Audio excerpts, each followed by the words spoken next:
Você ouvirá agora uma palavra que foi ministrada na Missão da Fé Apostólica da cidade de Balneário Piçarras. 21 e 12 de Mateus, um dos textos, junto com todos os outros, um dos mais lindos da Bíblia. Diz assim: Então Jesus entrou no templo, expulsando todos os que ali vendiam e compravam, e derribou as mesas dos cambistas e as cadeiras dos que vendiam pombas, e disse-lhes: Está escrito, a minha casa será chamada casa de oração. Vós, porém, a fazeis covil de ladrões e salteadores. E chegaram-se a ele no templo cegos e coxos. E ele, Jesus, os curou. Vendo, porém, os principais sacerdotes e os escribas as maravilhas que ele fazia, e os meninos que clamavam no templo, hosanas ao filho de Davi, eles ficaram indignados. E perguntaram-lhes: Ouves o que estes estão dizendo? Respondeu-lhe Jesus: Sim. Nunca leste?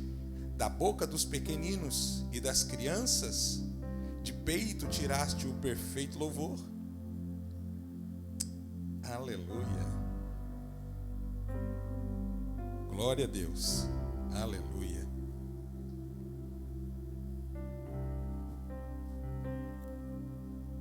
Não que o tempo conte, mas o tempo conta.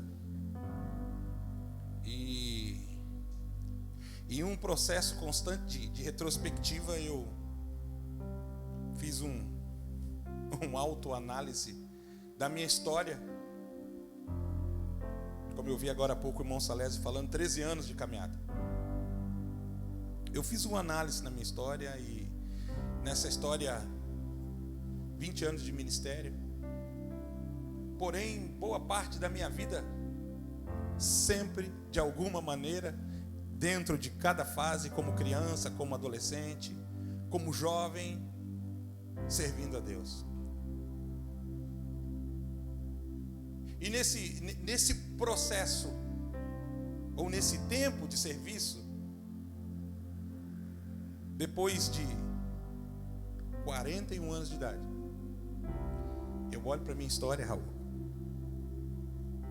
e encontro Cristo trabalhando duramente para mudar muitas coisas na minha vida. 41 de vida, 20 de ministério, não foram suficientes para que toda a boa obra dele fosse completa em mim. Digo isso por dois tons. Um de lamento, porque de fato, quando olho para quem eu sou, não o que eu faço, mas quem eu sou, eu vejo o quanto de trabalho eu dou, pela relutância, pela resistência, de não aderir de forma plena à sua vontade e mudar tudo o que eu deveria. Também digo no tom de satisfação, porque depois de 41 anos de idade, o mesmo Jesus insistir com a mesma pessoa é muito amor. Ei, ontem eu chorei enquanto o Espírito Santo falava isso para mim. Nós desistimos das pessoas por muito menos. Algumas decepções, algumas mentiras, algumas mágoas, algumas discussões nos levam a desistir delas. E ele disse assim: depois de 41 anos, ele ainda continua insistindo contigo. E assim, é válido dizer que eu estou com Ele, mas não é porque eu nunca desisti dele, porque houve momentos da minha vida que eu desisti, mas eu estou com Ele, porque Ele nunca desistiu de mim, Cristina. Mesmo quando eu desisti dele, sabe, Ele insistiu comigo. Por isso, enquanto eu lia ontem Isaías 49:11, eu no meu coração, já nem tanto nas minhas pernas, já nem tanto no meu vigor, mas eu no meu coração, eu saltava. Eu saltava quando eu li o texto que dizia: pode uma mãe esquecer-se tanto do seu filho que cria, que não se compadeça dele, do filho do seu ventre? Mas ainda que uma mãe esqueça do seu filho, eu todavia não me esquecerei de ti.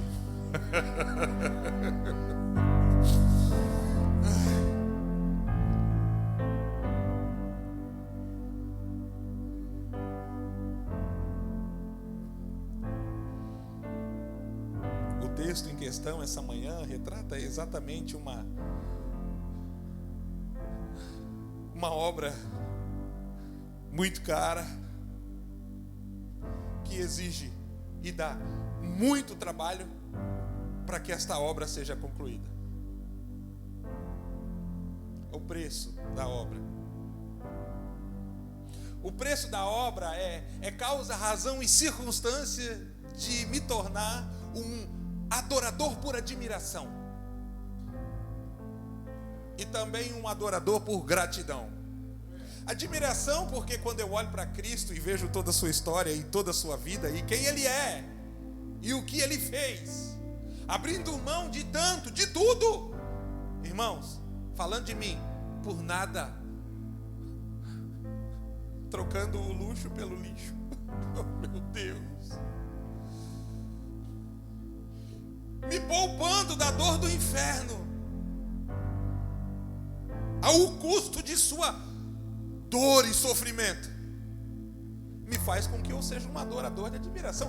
Como que eu não vou admirar uma pessoa assim? Não tem como olhar para a história do meu Cristo e não admirá-lo. Não tem como olhar para aquele homem que está ali cuidando daquela mulher que está ali aos prantos aos seus pés. Ei, não me entenda mal, mas de alguma maneira aquela prostituta, ou desculpe, aquela mulher adúltera que não foi apedrejada porque Cristo estava lá, de alguma maneira ela nos representa. E o que Jesus poupou a vida dela? O cumprimento da palavra que dizia que o salário do pecado era a morte. Sorte dela, sorte nossa, que em meio às andanças, às caminhadas da vida, no momento crucial, quando ela teve o encontro com a morte, ela também teve a felicidade como nós de encontrar o autor da vida. Como não ser um adorador por admiração? Ele me inspira como homem, ele me inspira como pai, ele me inspira como líder, ele me inspira como filho. Como não ser um adorador de adoração, de admiração?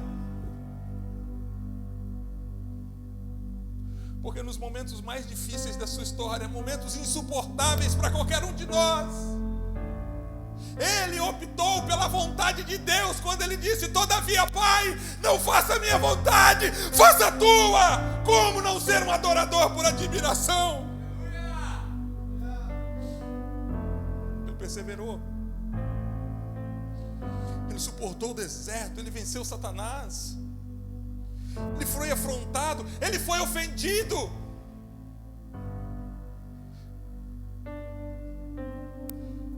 E mesmo depois de tudo, mesmo depois de tanto, sabe o que eu acho mais lindo? A Bíblia diz assim, ó, Ele não pecou. Ele não pecou em circunstâncias das quais nós teríamos desviado. Ele não pecou. Mas não só um adorador por admiração, mas também um adorador por gratidão. Porque tudo que ele fez reflete diretamente quem eu sou. Um adorador por gratidão. Por quê? Porque eu sei o meu rumo, a minha era, a minha beira. Eu sei o meu destino, o lugar do qual estava preparado para mim como homem pecador. Mas quando ele abriu seus braços na cruz do Calvário, quando o seu precioso sangue foi derramado, a tragédia, a triste tragédia, a história da minha vida foi rasgada e uma nova história foi escrita.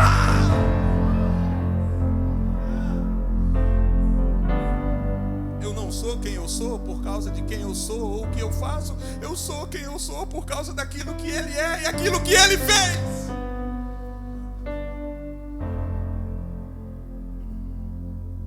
Como não adorá-lo?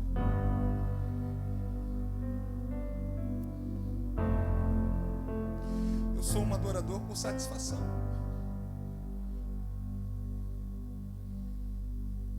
Nele eu tenho tudo que eu preciso. Eu encontro tudo que me falta. Nele está aquilo que preenche a insatisfação da minha alma.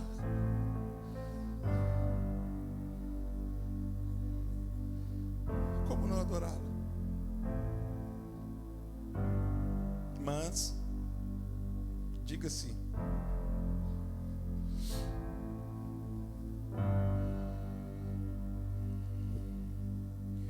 que sua obra custou caro. Por isso é boa a obra, diz a Bíblia. Tem obra e boa obra. Essa é boa a obra. Tem obra que é só obra e tem obra que é boa obra. Essa é boa demais.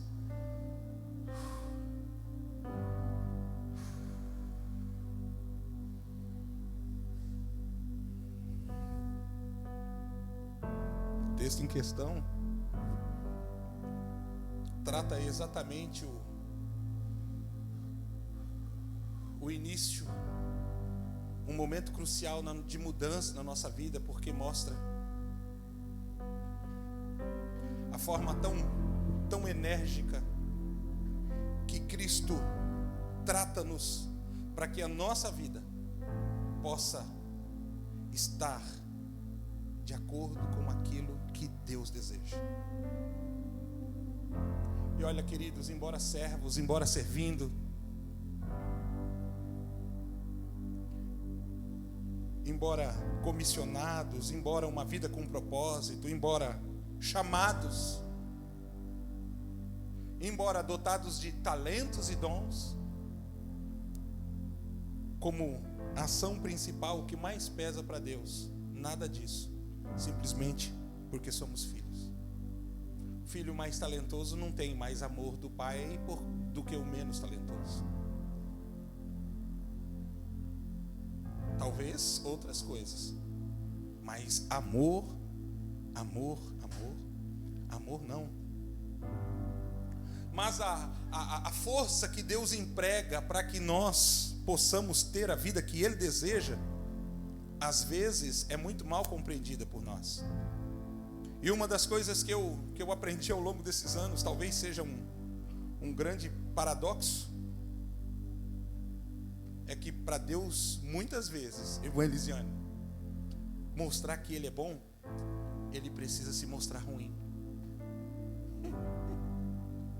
Para nós entendermos que Deus é bom, para nós entendermos da bondade de Deus, muitas vezes Ele precisa se mostrar ruim.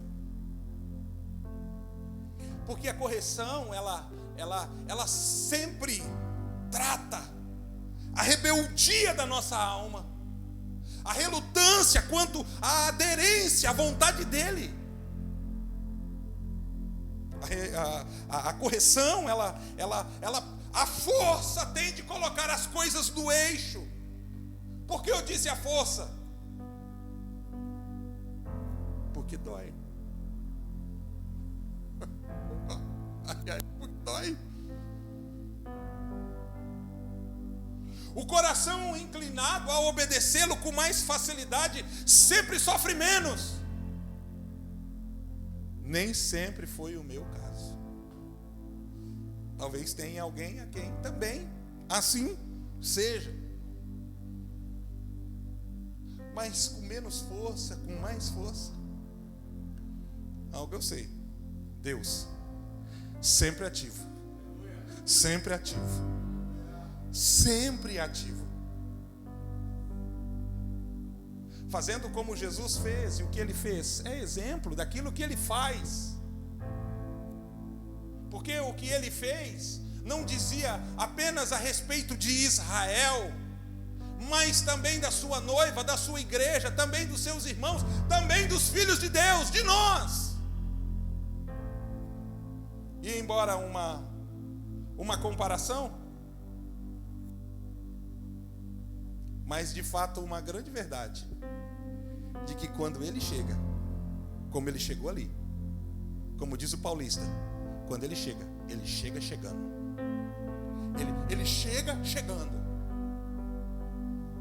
Claro que em alguns momentos da nossa vida ele está bem escondido, ali, quieto. Até parece que não está, mas quando ele chega chegando. Uma vez eu perguntei para alguém o que é chegar chegando, como é chegar chegando. Alguém disse assim: você tem que chegar chamando atenção, você tem que chegar fazendo barulho, você tem que ter um gingado na hora de andar.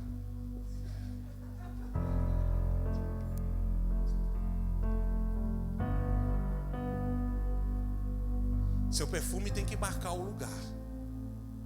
Os brilhos que você estiver usando tem que reluzir. Para que ao chegar a sua presença seja notada. Foi o que Jesus fez. Dentre tantas ocasiões, nessa ele chega fazendo barulho. Ele chega falando grosso. Ele chega com cara feia e bravo. Por uma simples questão de razão. O fato dele estar bravo muda o seu coração? Não. Mas quem é pai, quem é líder, quem é crente, quem é gente, quem é mãe, sabe que algumas coisas só são entendidas quando são faladas sério. Jesus brincava pouco, porém brincava. Mas toda vez que ele falava sério, todo mundo sabia que ele estava falando sério.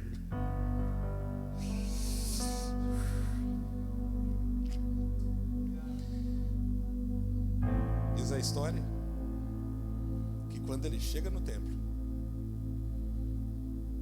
templo,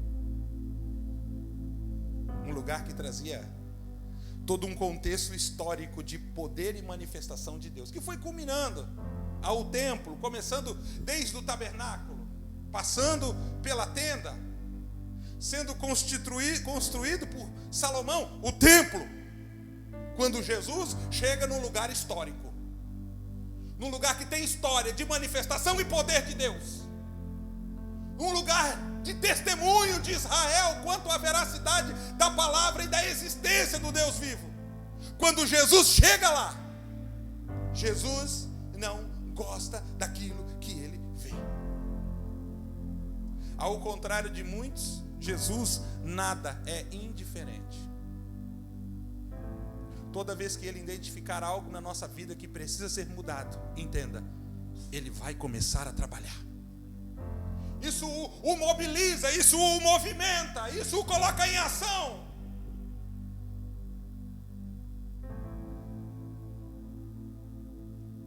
Poucas maneiras se haviam de resolver aquela situação. A única específica vai trazer um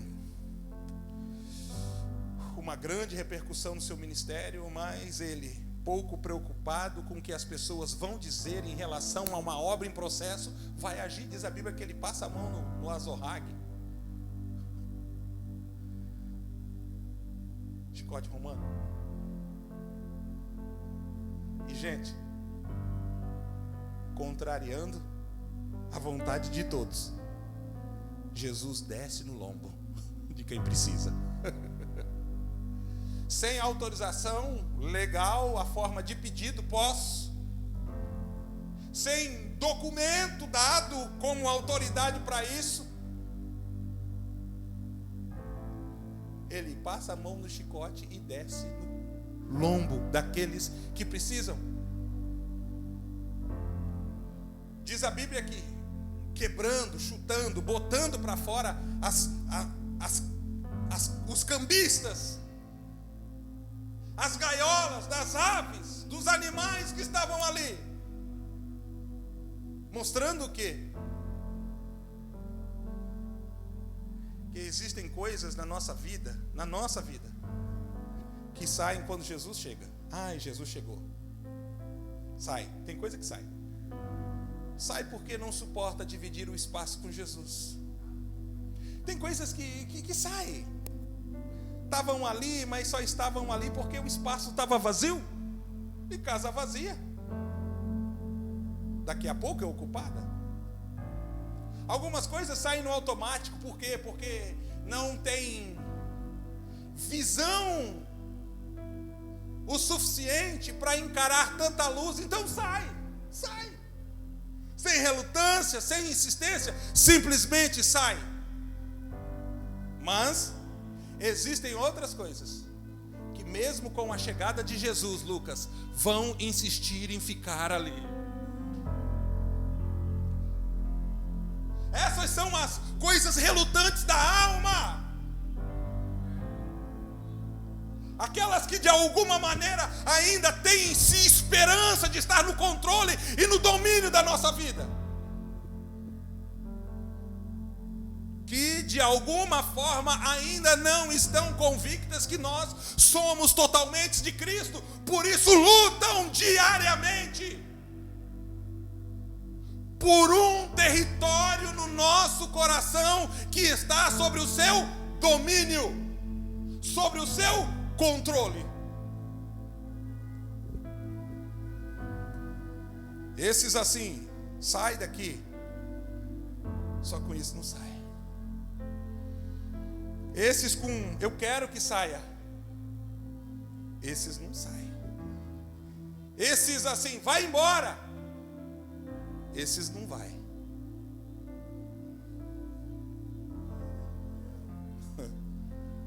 E para esses, só para esses, Cristo vai colocar a mão na massa e vai intensificar a sua obra. Como que ele vai lidar, pastor? De forma enérgica, de forma dura,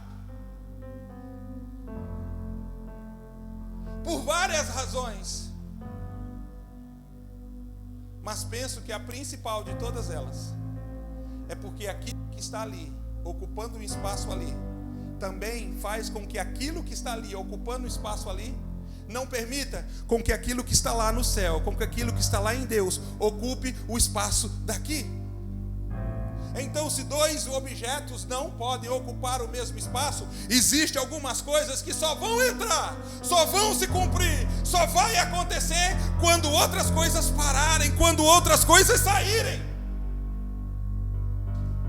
Então ele tem que tirar aquilo que não deveria estar ali, para colocar ali aquilo que era para estar lá. E por mais que pareça, no primeiro momento, um grande prejuízo, perder algumas coisas, mas existem coisas que são de fato grande prejuízo para nós.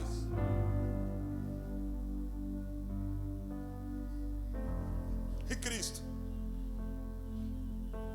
vai insistir. Digo de novo, mesmo depois que todos desistiram, Cristo vai continuar insistindo. Porque a sua história na nossa vida não pode ser frustrada. Ele vai insistir.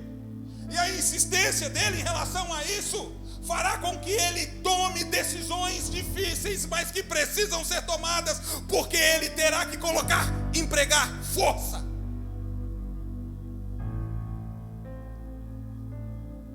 Olha aqui.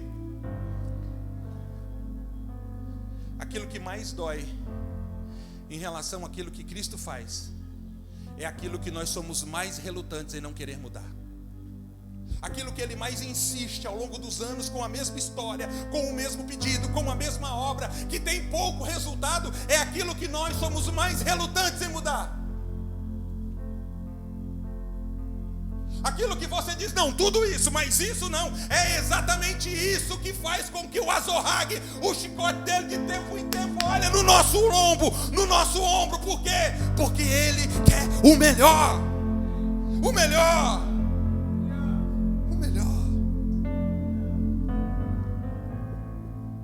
A história não termina aí, e nós precisamos entender que para uma obra assim, debaixo de resultado em relação à sua execução, sempre trará a demonstração da conclusão de sua obra. A Bíblia diz que ele expulsa. Ai, como tem coisa na nossa alma que tem que sair, gente. Ai, meu Deus, ele expulsa os negociadores. Ai, aqueles que trocam objetos de adoração e fazem disso lucro. Ele expulsa essa renca, essa legião, ele expulsa. E quando ele faz isso, diz a Bíblia, não sei como se moviam, sei que se moviam. Os cegos e os coxos correm para ele. E sabe qual é o mais lindo? A Bíblia diz assim, que Jesus os cura. Aquele lugar não era de barganha, aquele era um lugar de poder e cura. Só que aquilo estava impedindo com que o poder e a cura se manifestassem naquele lugar. Aquilo estava corrompendo a essência, o propósito para o qual aquele lugar um dia foi estabelecido, para que as pessoas tivessem realmente o verdadeiro encontro com Cristo, com Deus. Ele os cura. Como? Eu não sei, eu imagino assim. Porque se eram cegos e coxos, todos os dois têm dificuldade de locomoção. Um não vai porque não vê e o outro não vai porque não pode. Cego e coxo.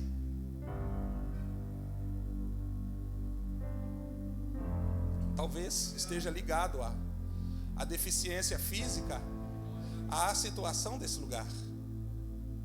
Porque a primeira coisa em trato da parte dele é exatamente curar cegos e coxos. Pessoas paradas, que vão passar por um processo de cura e sua vida vai começar a ser movimentada, e pessoas cegas, sem visão. Sem visão. Uma tem perna para ir, mas não tem olho para ver, e a outra tem olho para ver, mas não tem perna para ir. Não sei qual dos dois é pior, eu sei que um deve ter guiado o outro. O coxo segurando, o cego segurando o coxo, dizia assim: 2 para a esquerda, 3 para a direita. Agora vai reto, agora vai reto, agora vai reto. E o interessante é que quando eles chegam em Jesus, eles são curados. Eles são curados. Revelando, queridos, que depois de uma dura correção, sempre tem um grande milagre. Sempre há um grande milagre depois de uma dura correção. Agora, é claro que a manifestação desse milagre depende do resultado nosso em relação a essa correção. Porque esses correram e fugiram.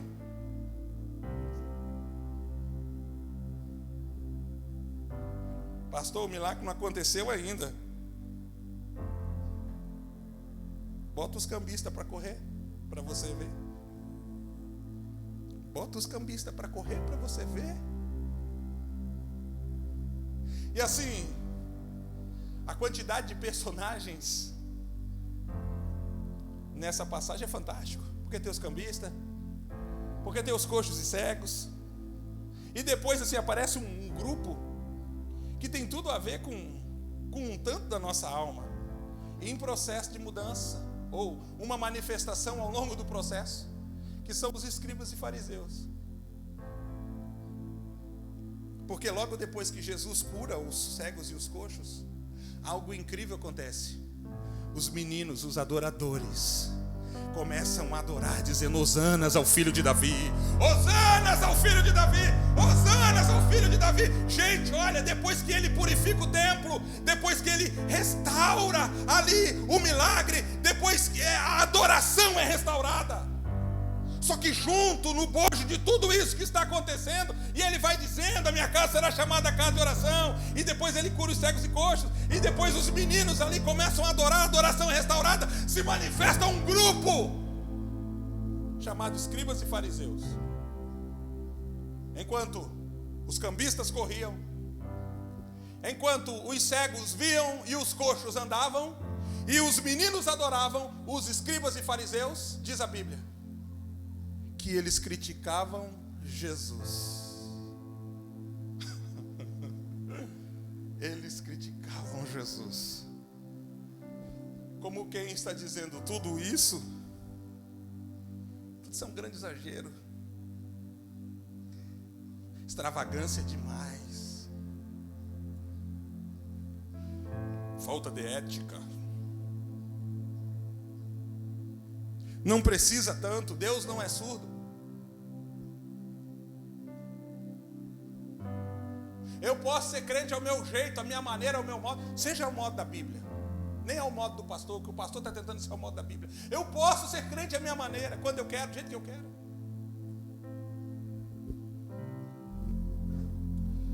Até onde Deus pode contigo. E depois de onde Ele já não está podendo mais. Quais são as áreas de maior relutância, de resistência quanto a esse processo de transformação?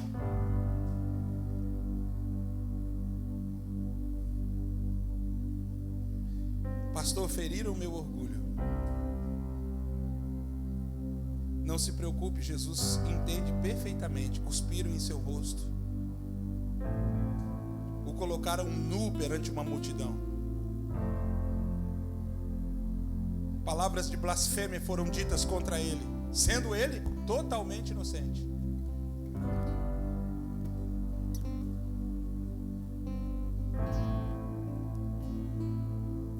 Essa manhã o Senhor quer te curar de más experiências das quais, irmão, não vale a pena carregar no coração. Sabe quando elas saem? Quando você consegue perdoar as pessoas que fizeram. Por isso, Jesus, como uma das últimas, não a última, mas uma das últimas palavras, foi resolver tudo o que fizeram com ele, dizendo: Pai, Pai, perdoa, porque eles não sabem o que fazem. Porque se ele não diz isso, ele não nos deixa o exemplo de que algumas coisas só são liberadas da nossa vida quando nós liberamos perdão.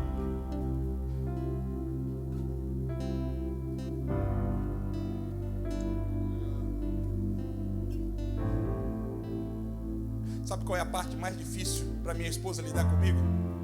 É a que ainda não foi transformada. Essa parte ela precisa orar muito. Por quê, pastor? Porque existem partes que ainda estão em processo na minha vida. Existem algumas coisas que estão bem resolvidas, mas existem outras que são assim, obras primárias. Eu acho que está na planta ainda, Raul. Se você olhasse espiritualmente, me olhar, conseguisse me ver espiritualmente, você veria uma placa aqui: em obras. Em obras. Algumas coisas por fora, bela viola. Outras por dentro, pão bolorento. Mas olha, até aqui nos ajudou o Senhor. E a minha esperança é que Ele consiga concluir essa obra na minha vida.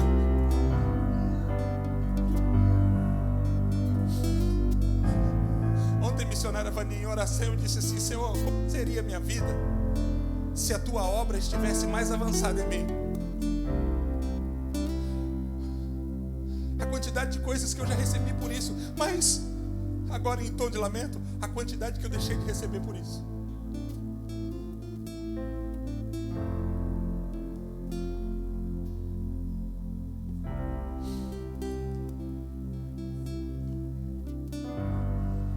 Ontem eu li um texto, e nós vamos finalizar com isso. Foi um escândalo para mim, irmãos. Eu disse, eu não acredito. A Bíblia diz que o justo viverá da fé. Isso para mim ontem foi um grande problema. Eu não acredito. O justo viverá da fé, Senhor. Então o quanto eu vivo da fé tem a ver com o quanto eu ando em justiça. Não, Deus! O quanto eu vivo da fé tem a ver com o quanto eu ando em justiça. O justo viverá da fé. Então o quanto eu vivo da fé tem a ver com o quanto eu ando em justiça. Não, Deus! Droga. Descobri porque teve muita coisa que eu estraguei. Descobri porque há promessas que estão diretamente ligadas à fé e não funcionaram na minha vida, porque de alguma maneira faltaram justiça. Não justiça própria, mas justificação em meio ao processo de purificação através do arrependimento por meio da mudança. Aí eu disse, toma cuidado, varão. Toma cuidado, varão.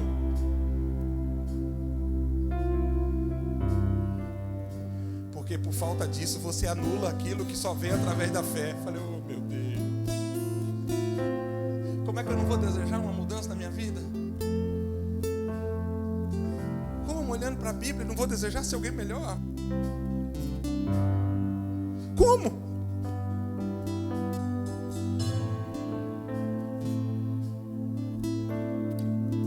Vamos orar, meus irmãos. Se alguém quiser oração, dobrar os seus joelhos. Se alguém quiser ficar em pé, se quiser um cantinho no altar, sempre tem. Essa não é a manhã dos bons, não, irmãos. É dos ruinzinhos mesmo. É dos ruinzinhos mesmo.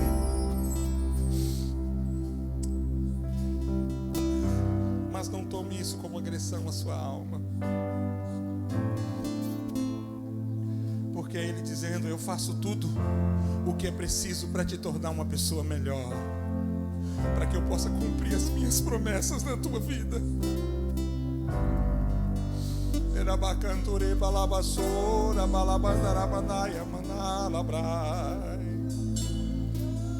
Então você tem alguns minutos para orar, para buscar a Deus, para falar com Ele. Eu estou correndo para ti, eu estou buscando. E a banda calamandou na baixura bacana. Lugar aos seus pés, eu estou correndo. Eu estou correndo.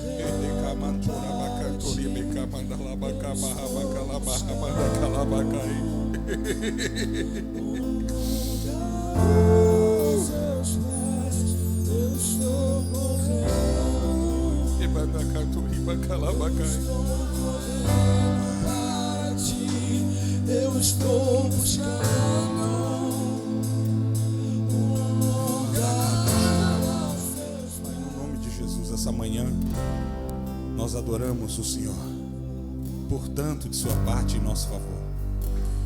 Te louvamos, Senhor, pela forma que o Senhor nos faz entender em relação a toda a sua obra.